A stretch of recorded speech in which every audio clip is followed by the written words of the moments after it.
Hey, what's going on guys, aarava here, and welcome to a small little video today on the Thursday ahead of the 2018 Australian Grand Prix. Today we're going to be looking at a few little tech differences in some of the cars that we've seen. Obviously the cars are kind of getting unpacked and kind of getting built up on the Thursday ahead of Friday, and of course for us Europeans here, Friday is not actually too far away. Literally as I'm recording this in the afternoon on Thursday, literally FP1 will be just past midnight, like at 1 AM UK time, so not too long to go, and so, you know, probably the paddock is going to be waking up in a couple of hours time ready for FP1. But we've already had a few tech shots of some of the cars that have got new upgrades that were probably some introduced maybe right at the tail end of testing too, and then they're going to be kind of fully on show for the first time really in action, obviously at the Australian Grand Prix. But before we get into that quickly, just want to get some feedback from you guys in terms of, obviously we did a lot of the videos in pre-season about the cars obviously launching, and then the two videos we did about testing, and it seemed like you guys were really enjoying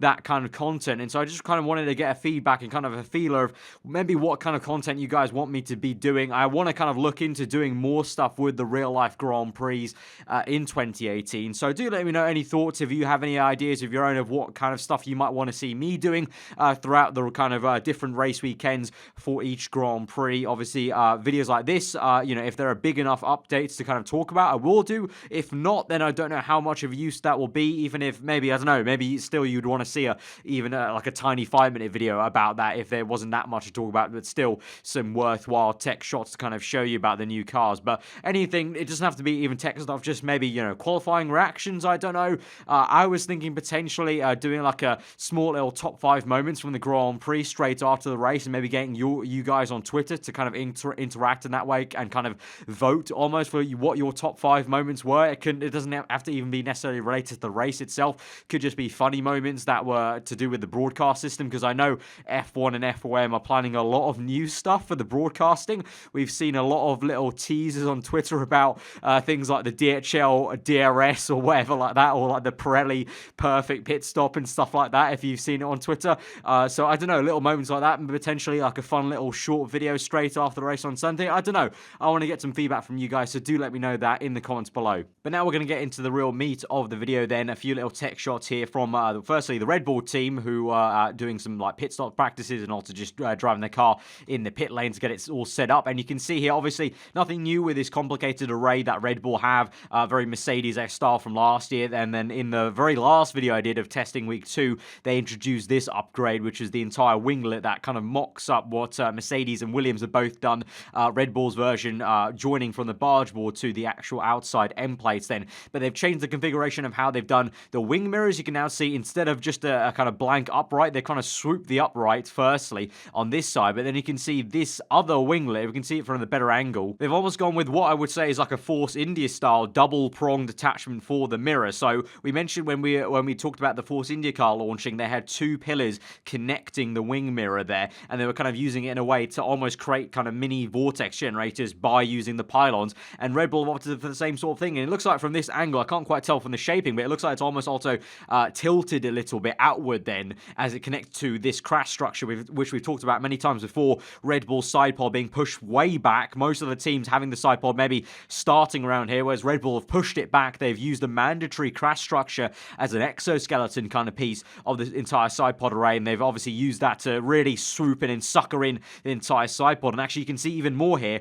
if I don't know if it'll come out in the video, but there's a very slight indent here on the right hand side, and that's where the radiator is, and they've really kind of tightened it so much to the point where there's a little denting in of where the radiator is housed, and then they sucker it in even more, you know, to kind of almost vacuum seal the entire area to really get that side pod as lean as they can get it. So Red Bull clearly, and you know, Christian Horner, you know, also saying it in interviews so far on Thursday, Red Bull are going for trying to gain as much as they can. They feel confident they're going to be the strongest in the corners. Whether that's enough to counteract Mercedes' power on the engine and potentially Ferrari, we also don't know if that's going to be true. You know, Mercedes might rock up and they just, you know, still are very good through the corners. Same for Ferrari. But obviously, you would feel confident about Red Bull. In the past, they've always been that team to be best in the corners, and they make up for it in the corners. And speaking about drivability as well, something that Red Bull maybe struggled with in the past, drivability. Horner again saying the drivers feel very comfortable with chucking the car in. You know, when you have that confidence as a driver, you know, I can chuck this into turn 1. I know it's going to stick in. I know I'm going to be able to plant the power at a certain point in the apex. When they have that confidence, you can really start to gain a lot of time and alleviate anytime you're losing on the straights with the power unit itself. And so Red Bull feeling comfortable about that. But yeah, an update there to the wing mirror in terms of the way they've attached that, and almost just like I said with Force India, they've almost created a vortex generator in a way with the uprights. We've seen teams like McLaren opting for a 6-pronged array of vortex generators, whereas Red Bull have gone for this very smooth, sculpted winglet over the top instead. But now they can get some kind of vortex generating action with the pylons itself. Also, the way it's angled potentially could be a way they're sculpting the air to push maybe towards this outer edge on the inside face of the side pod. So with this kind of dent, maybe that suggests that's exactly where the radiator is laid in terms of the front edge of the radiator is maybe right up against the side of the side pod. So maybe with this angling, they're trying to shoot air straight towards the radiator to help cooling out. Try and make sure, obviously, the cooling is sufficient enough with only 3 power units for the entire season. That's quite a crucial thing teams need to get right. Obviously, Red Bull are very confident that they can sucker in all this area of the cooling and still get away with it and still have sufficient cooling for the engine to last 7 races as it needs to, with 21 races throughout the entire season. Also, just a little note here, not too major, but we've seen from different photos the way Red Bull have configured their S duct. They've changed the way the ducts are kind of laid out actually, and now for Australia, it looks like they're going to have a 3-pronged kind of layer to their duct system. So from testing, they had almost just a 4-panel array of the ducts coming out for the actual S duct opening onto the top of the chassis. Now looking at other photos, they have a 3 different prongs, so just a little change there for Red Bull and changing the way they connect it. You can see here's the connection to the actual bulkhead itself, and so that kind of tapering down towards the actual nose section. Obviously, ever since the 2012 days when they had that new regulation that firstly 2012 obviously had the step noses, but ever since then they've had that obviously now with a really lower nose. The way the teams opt to swooping down the chassis is very different, and they have this kind of step nose still that you just can't see, but obviously it kind of gets covered up by the bodywork of the nose cone that attaches to the top of the chassis. If you're wondering what that is, by the way, that's the new 360 camera, which I believe every single car now has. So we could be seeing some potential 360 shots throughout the weekend, or interactive shots if you're able to have the F1 TV Pro, which I think they trialed a beta, but it's not going to actually fully launch until after the Australian Grand Prix. Sad times for anyone though in the UK with me. We can't have that unfortunately due to Sky F1's annoying exclusive deal with F1.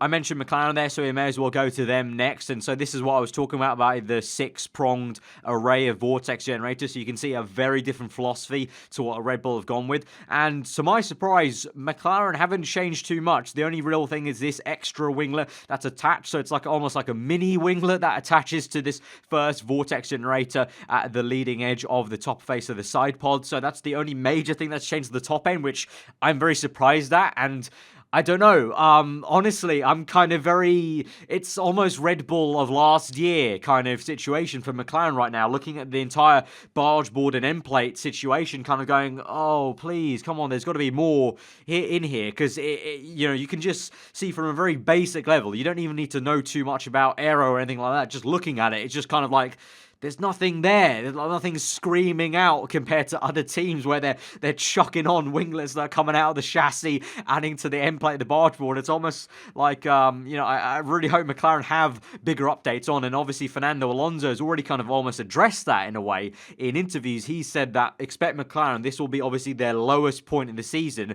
And he's saying there'll be rapid improvements throughout the season. And you bloody better hope so, Fernando and Stoffel. Because, yeah, I was, and I don't know about you guys, let me know in the comments below. I was expecting when they mentioned, oh, we're going to have lots of bits and bobs turning up to Australia, I was thinking like, oh yeah, there's going to be a whole Mercedes, Ferrari, Red Bull style array coming here. They're going to slap on a major upgrade. And it just hasn't happened. Like, we look at a different angle now of the bargeboard area, and it's just screaming out of nothing's really happening in this area. This is the same sculpting we saw from Prix and testing. Yes, they may have updated and tweaked and shaped the floor a tiny bit more. You can see all these really nice, the L shape here in the first cut on the floor. You've got this little tiny winglet opening up to the scoop turn, so that's going to allow any air that passes behind this first bargeboard to get scooped round to the outside.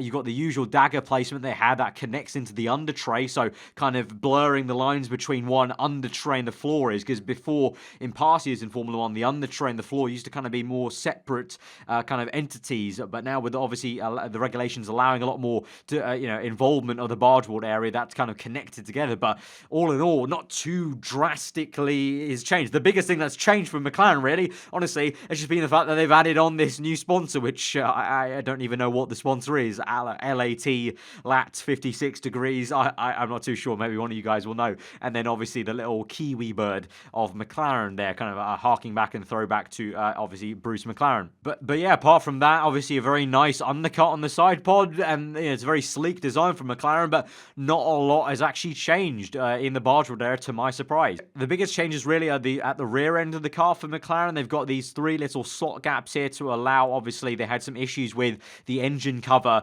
kind of catching fire almost, and this is exactly where it caught fire. So they've got a cooling slot there, they've got 2 more slots here, and that's kind of an opening also for the suspension arm there, and then they've got this little divot, which I think is almost like a winglet kind of hole almost, that will maybe allow air into the engine itself, for some extra cooling really. That was an issue they faced, but then the bigger development for them is, obviously we've talked about in the testing videos before that I did on the channel, of this very unique rear suspension shape, this very elongated, aerodynamically perpendicular and parallel to the fairings they've got on the rear wing and the rest of the car. And so this unique way that I mentioned before, that other teams have confirmed that, if it is going to work for them and is going to be positive for them aerodynamically, it's going to be very hard for other teams to copy them. So they do have some sort of advantage on other teams in this area of the car, and looks like they're looking to develop that even more, because now they've got this extra winglet, which almost you can see clearly is mimicking the same style of the suspension arm, but is curved in a way to kind of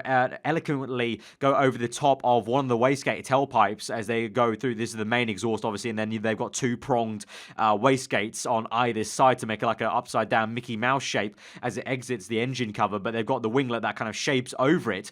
But that array, you can see clearly, is kind of almost mimicking that, and so they're trying to, as much as they can, work with the air going through to the inside face or the outside face of the rear wing, which you can, well, you can't really see it on this shot here, but basically either side of the rear wing. Obviously, the outer side of the rear wing, the face of it towards the inside face of the rear tires, I've mentioned many times before, very important to get a vacuum seal and get that air as isolated as possible to allow the diffuser to work more efficiently. And then this will be to try and and this winglet over here will be trying to manipulate any air that gets pushed to the inside face, off the top. Remember the vortex generators that we just mentioned before? Any air that's actually managed to get through onto the top face of the side pod and swoops down to this part of the car, trying to manipulate that to a point where they can get that rear wing working as efficiently as possible. Obviously, they're already trying to get upwash from the little monkey seat or little winglet T-wing there, where a monkey seat used to be. Obviously, monkey seats are no more in 2018, so now they all have little tiny T-wings, but they're trying to get that upwash to create a greater pressure differential for the rear wing as well as also taking air away from the diffuser area where they don't need it to be. If it's turbulent air, they want to try and get it away from the diffuser to allow the diffuser to work a lot more efficiently. So McLaren definitely one of the leaders, at least on the grid, for this area of the car, but to me, just surprising they haven't got any more really to show us. Now it could very much be they're waiting right till the last minute in Friday practice to debut any other major updates to the car. That could definitely be a possibility. They're just doing a bit of a shakedown, kind of getting the car made for the first time here on Thursday. So if there are any other major updates, then let me know, guys. You want to see maybe a short video then on Friday about that. If it's worthwhile, maybe, then do let me know. That could be a possibility, but I would be surprised if that was the case, because usually they have all the bits really just already set up and ready to attach, because obviously, as I said, as I'm making this video, there's only a couple of hours then before they'll be waking up for FP1 and get going for FP1. So yeah, McLaren, we'll see how they go. I'm very intrigued to see how this car performs, because at the moment, I'm questioning how far up the grid, especially with teams like Haas, with so many of the paddock insiders saying Haas look good. It's going to be interesting to see how they shape up. We move on to a team that's taken McLaren's former ex-girlfriend of engines, Honda, obviously, with Toro Rosso here. Now, this is nothing new from Australia. This is actually debuted at the very end of testing too, but of course, I made my video on Thursday before Friday as I was actually going away on the Friday, so I couldn't make a video then. So a little update just for you guys if you did miss it, in terms of the array that Toro Rosso now have on their lower T-wing. The lower T-wing here with 2 different elements there. So the flap array, creating a slot gap for the air to accelerate faster through. Then actual updates for the Toro Rosso team are these 2 side winglets. So in the same area where we've seen teams like Williams, Ferrari, Mercedes have winglets and, you know, maybe a little bit lower down and connected in the barge board, Toro Rosso are opting for these almost kind of like, plain little winglets here with end plates and shaped downwards a little bit. So that will be to try and direct, you can see the natural downward curving of it. So trying to direct air into the side pod inlets itself and then potentially also towards the barge board area. Obviously, they have many drag slots in the barge board, so that will eventually feed through to the side board or down towards the floor as well. But then the end plates themselves also doing that same job towards the top end of the side pod there. And so this will be something that will be very noticeable, obviously, from the onboard shots when we see the onboard of the Toro Rosso here. And then Toro Rosso definitely one of the teams really working quite hard to work with the halo in terms of the fairings. We already saw that Toro Rosso have the top fairing here, which you kind of see the corner of on the screen here, and then they have the bottom winglet underneath the halo, which was nothing new from testing. And then this winglet was there also in testing, but it looks like now they've added little dimples and extra fairings to the halo. So they're just trying to work as much air as they can. And unlike other teams, they've gone for a very sharp connection to the chassis wall. You know, other teams have opted for a very smoothened wall connecting to the halo through. They're trying to really push it around with these winglets and these little fairings and divots here as it goes down towards the downstream of the car. Ferrari have brought 2 different front wing styles for the Grand Prix, so I suspect they'll be testing them out in FP1 and FP2 and potentially running different ones depending on what the driver maybe likes, or one of them may be more suited to Australia here. So you can see the more flat nature of the bottom one here, especially on the main plane. You can see the curvature that you've got on the main plane as it joins the main kind of bit where the FI safety sticker is. And then also on towards the top end on the flaps, you can see the more sculptured work as it undulates up and down and then aggressively swoops down the same way here. But you can see that more top face surface. And then the same thing for the cascade elements here, a bit more aggressive on the way they're trying to turn the air to the outside face of the tire. Obviously, I've talked about that many times before. That's in fact what my dissertation was on last year in university, about the front wing interaction to the front tires. Obviously, trying to get as much air as they can to that area of the vortex where they can try and smoothen out air as it goes downstream coming off the front tires. Renault have come to Australia with a new front wing that I think they debuted at the end of testing as well. They've been quite open with what they've been doing as well. I think they've got the new serrated barge board ends, which they also debuted at the end of testing too. You can see quite clearly since the launch and since the first test, week 1 in Barcelona, definitely this area has become a lot more developed for Renault, obviously, and they were hiding all this stuff at launch there. And you can see the serration of the top end of the barge board, allowing air to go through and basically essentially drag slot gaps then. Sauber have some really nice fairings and winglets on the top of their suspension arms here to try and push air coming off the front face again. As I mentioned before in previous videos, very, very important. You know, a lot of turbulent air coming off straight from the front face of the tire. It'll start churning out, and so they're trying to deflect air and trying to stop, trying to stop air mixing in with the air on this inside face, coming off the front wing. That air is going to be a bit more of a vortex shape as they go towards the barge board air, so trying to deflect any turbulent air from mixing into that, because if it does mix too much, that's going to, really try and dampen the effect they're trying to go for as it goes towards the barge board area and the end plate of the side pod. But then also, what they're going to try and do is deflect the turbulent air a bit more, maybe leftwards towards the middle part of the actual front tires that comes off, and then the vortex they're trying to create from the outside swoop of the front wing, they're going to try and all collect through as it goes downstream in this entire region. So you can see this one major deflecting wing, and then kind of lined up, I suspect, in parallel is this other tiny little fairing on the secondary part of the suspension arm as well, and that works in also with the sculpted actual brake kind of in housing they've got on the side face of the front tire, all in a bid just trying to deflect air as much as they can from that inside face and on the outside face. You can see that usual, this is a good angle here, that usual kind of mimicry now with pretty much most of the F1 teams trying to get the suspension arms, the top ones at least, as high as they can. And then finally, here's some development work with Force India, but again, here you can quickly see that comparison I made between the Red Bull guys and the Force India with their mirror housing there, the 2 pylons there. I mean, Force India have 3, for God's sake. They have 1 in white here and then 2 black pylons there, effectively creating mini vortex generators at the top of the chassis. But Force India debuting a new barge board elements, or end plate elements for the side pod, I should say. You can see this sculpture, the 3-pronged array, a la the Mercedes style, the Red Bull style. So they're going for that array, and you can see the scoop kind of nature of it as it curves down as it gets towards the floor. So any air that goes through all these dagger array, always very, very impressive to look at the Force India in terms of the amount of dagger style bargeboard cuts they have. Air passing through, any of that is going to either go in towards the inside undercut of the side pod. If it doesn't, it's going to get hit and affected by these guys, and it's going to be pushed on, and obviously they're going to be all pretty much creating slot gaps to accelerate that air faster and faster and try and get that air to attach then as it goes down towards the rear end of the car. And all of that is obviously trying to bid to get the rear end of the car working as well as they can. So Force India debuting that and looking a little bit more complex in that manner.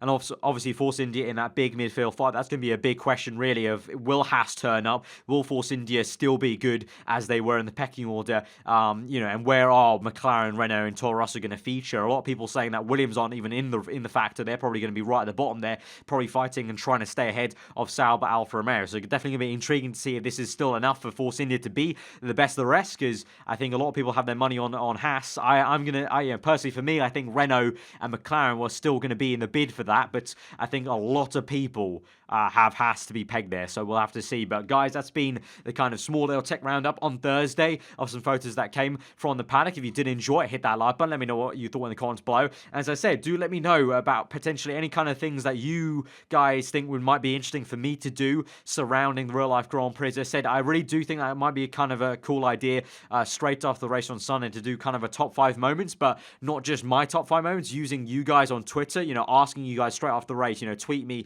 your top 5 moments. What do you think? Kind of collating that. And as I said, it just doesn't have to be also just race moments, could just be funny moments from the broadcast as well, and just trying to get a kind of top 5 kind of things, top 5 highlights, if you will, as a small little video on Sundays. But let me know if you want to see anything more from me on race weekends, Saturday reactions or just more Friday reactions. I don't know. Just let me know. I'd be really intrigued because I do want to get more involved with doing more real life Grand Prix stuff on the channel this year, especially because I've been enjoying it as well. I've been enjoying just talking about the sport I love a little bit more in videos rather than just, constantly being 24/7 every single bit on the channel's just gaming stuff. It's nice to have these little pieces of actual real life sports stuff. So let me know in the comments below. But if you're new around here, do subscribe for weekly Formula 1 content. I've been aarava. Hope you enjoy the rest of the day, and I'll see you guys next time. Goodbye.